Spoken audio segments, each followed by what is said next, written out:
today decided to do a little something different. Decided that me and Andy, my friend here, were going to take the RZR out. So went down to my land.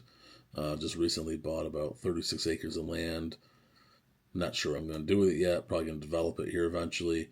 But for right now, it's just kind of a place to run the RZR around, do some launches, go through the mud, But basically, here's a couple videos of using the RZR PRO R. If you haven't looked into the RZR PRO R, thing is crazy.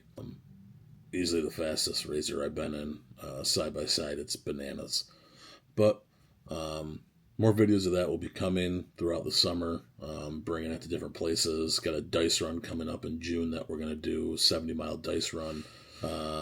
Maybe going to some different parks and stuff like that. But here's some video of it out on the land, messing around, just doing some different types of pulls and fishtails and jumping through some mud a little bit. But thanks for stopping by.